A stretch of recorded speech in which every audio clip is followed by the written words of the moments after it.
You're tuning into Black and White Sports on YouTube. The no-holds-barred truth on sports. The main event starts. We're going to pivot over. Let's talk about the Cleveland Browns. You know, they got a quarterback. To ask about that.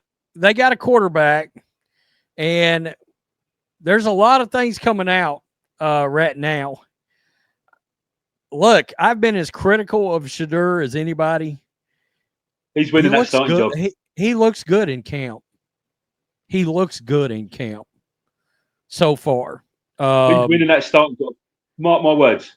I'm willing to put money on it right now that Shedeur Sanders will be under center the first snap of the 2025 season. I tell you what I think is going to happen.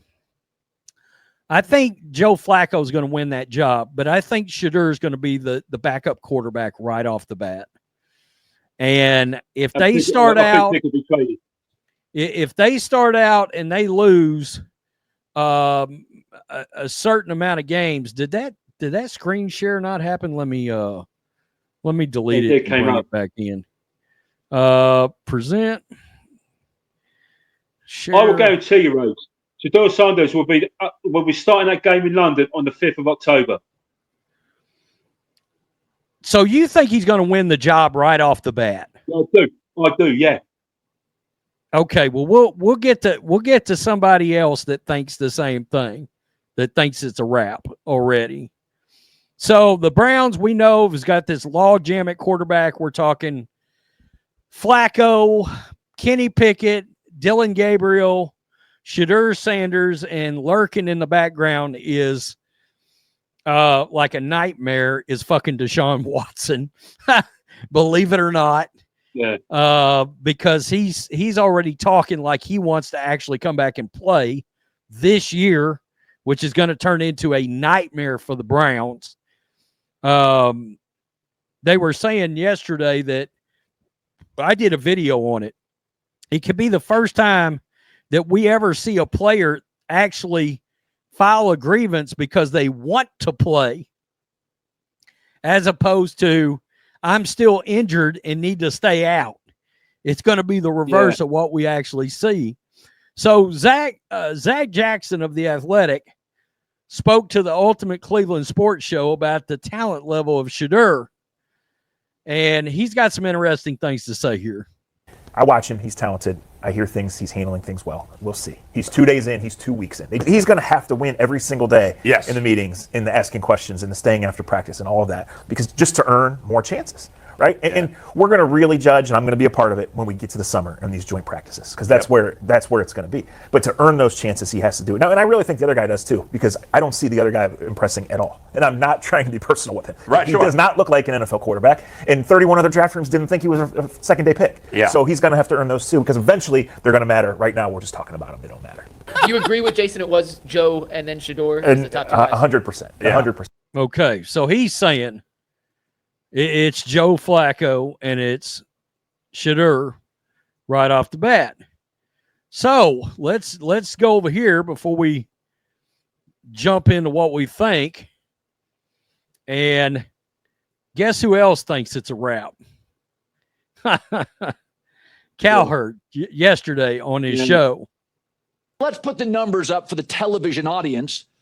It appears in the 4-quarterback derby, despite the fact that Shedeur Sanders had the fewest attempts, he was the most efficient and most productive with the fewest reps. Justin, I've seen enough. I'm calling it a wrap. The Herd newsroom is calling it in Ohio by a landslide. Shedeur Sanders should be starting. We are calling Ohio as the projected winner in a race that is not as close as the fake news projected. You can keep selling me on Pickett. You can keep selling me on Dillon Gabriel. Now, Flacco, I buy. Flacco, I like. He's one of my favorite guys that's ever played in the league. He's like, everybody likes Flacco. Okay, so you heard that. Everybody likes Flacco. So I don't know. It's going to be interesting. We know one thing. There's a there's a business side to this too. We don't want to act like there's not. The Browns are selling a shit ton of anything related to Shedeur Sanders. That's a thing. He's a cash cow for them. He's obviously got a huge social media following. Cowherd's saying he thinks it's a wrap.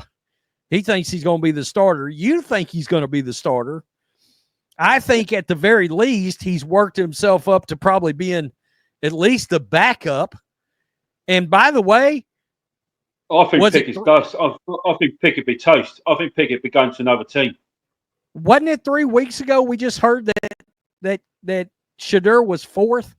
So at the worst, we think he's jumped himself up to number 2. I mean, it's fair to say he's at least the starter or the backup at this point. Is that what you would think too?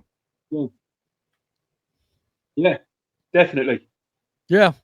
I think Kenny Pickett's screwed here. The funny thing about Kenny Pickett, Terry Bradshaw said that he'd rather him start quarterback for the Steelers over Aaron Rodgers. I did a video on it. I did a video on it. Terry Bradshaw is furious that they gave up on Kenny Pickett. He's furious because he was like, and look, his point was when Kenny Pickett was there, they had Matt Canada as their offensive coordinator. He was a total joke. I mean, Canada was a joke, and the fan base knew it. They were beating the drum for them to fire Canada a long time before they did. Yeah. The other thing that was a joke was the offensive line Kenny Pickett was behind. All right? So it's not a great Bradshaw, line there now. Yeah, Bradshaw's point is, and it's somewhat of a valid point. Look, you put a rookie behind a terrible offensive line. You couldn't block for a running game or block for the quarterback, and you got a terrible offensive play caller, and then you gave up on the kid. Now, I tend to believe that the Steelers gave up on him because of his attitude. I think that's why they gave up on Kenny Pickett. Because remember, he got mad that he was going to have to come back after injury and back up Mason Rudolph for a game against the Seattle Seahawks, and he publicly showed his ass talking to the press. I think that moment he did that, Mike Tomlin was like, I'm trading this motherfucker off this team. I think that was a wrap right there. I do. I think he's the odd man out. Don't you? Yeah. You know? I think he'd be the one going. He'll be either traded or I can't see him cutting because they gave up trade capital, draft capital to get him. I mean, what are they going to do if they trade Flacco? The fan base is going to be fucking livid. Yeah. They were livid that they didn't re-sign him because he hurt Deshaun Watson's feelings to begin with after he just took him to the playoffs. Is that one of the biggest bonehead moves by a franchise ever? Yeah. Not just re-signing Joe Flacco last year?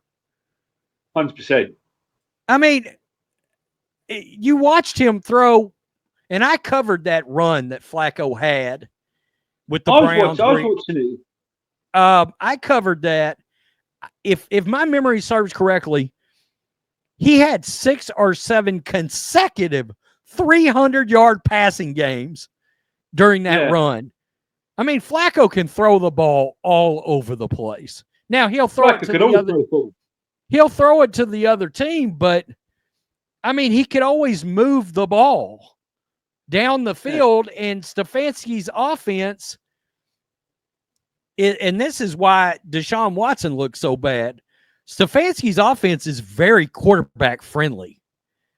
It's a very good quarterback offense. And the fact that Watson can't run it, yikes, that's an indictment of him. Thanks for watching the show. Be sure to like, comment, and subscribe. Be sure to tune in next time on Black and White Sports.